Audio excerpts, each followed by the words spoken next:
If we have 4 trees in a row that are about the same height, that are evenly spaced in the scene, that is boring. If we have birds in the sky that are evenly spaced out, that is boring. If we are mixing a color in a scene and using that same color over a lot of the painting, that is boring. One of the most important ingredients in a good painting that is often overlooked is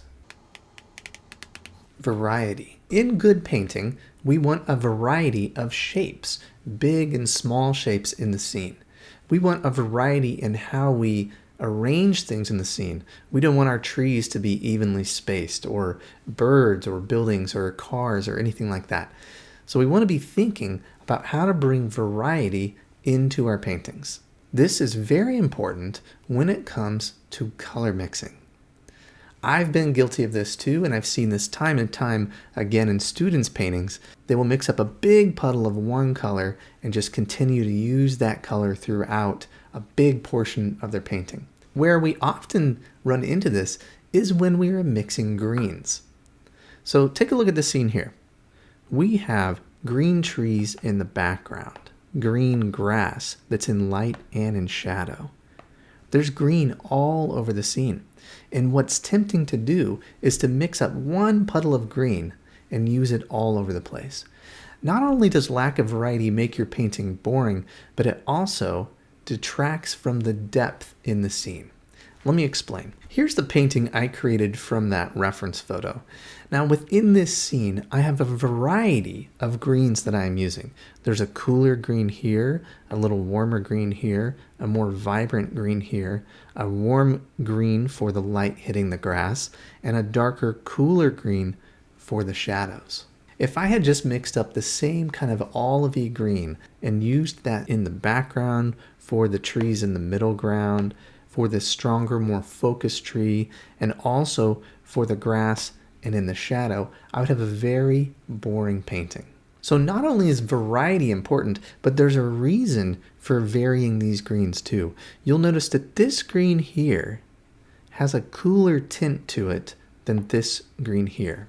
And that difference in warmth is absolutely crucial to creating depth within this scene. By mixing up a green and adding a little bit more cobalt blue to it, I can create this cooler green that allows those trees to be further back in the distance.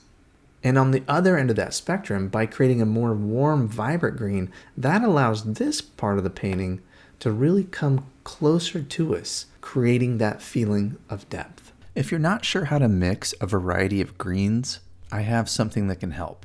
Down in the link below, I have my watercolor mixing guide where I go over mixing a variety of greens and a lot of other things.